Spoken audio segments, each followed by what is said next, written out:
If they didn't sell the ships for real money, Sporks, we wouldn't have what we have right now. Personally, I have no issue with how they've raised money. It's not how they've raised money that's been the issue, it's how they've managed money. Still takes away from the game? I don't think it takes away from the game. In what way does it take away from the game? Because it's not paid to win.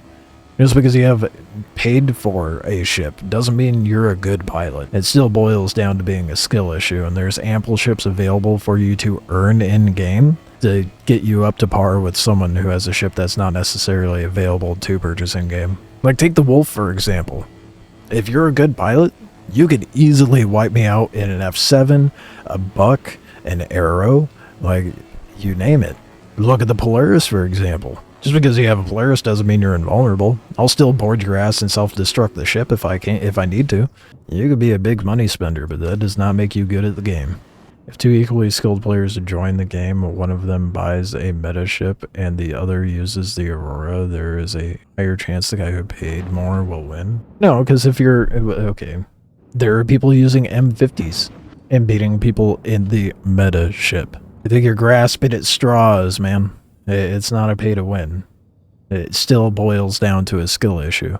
And what ship, as it stands right now, is a meta ship that you have to pay for?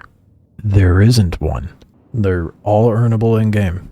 Just because they're earnable in-game doesn't change that it's not paid to win. Well, okay, I'm glad you agree with me then. It doesn't change that it's not paid to win. Let's remove the PvP side of it. The guy who starts with in the game with a C2 and trades has a clear advantage than someone who starts with an Aurora. To what end, though? You know? Oh, you can make money faster. All you've done is cheated yourself the game. You've just shortcutted to end game. Okay, congratulations. You paid extra money to play the game less. What difference does that make to any other player? It doesn't affect someone else directly. So even in that sense, it's not pay to win. What are you winning? Back to your whole point, ship sales takes away from the game. Where it becomes an issue for someone to pay for a ship and to call it pay to win is when it affects other players that are playing the game.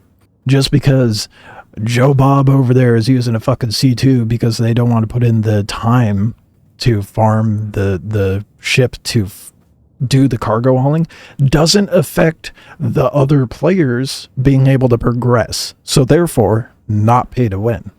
Back to my point of you are just cheating yourself out of the game.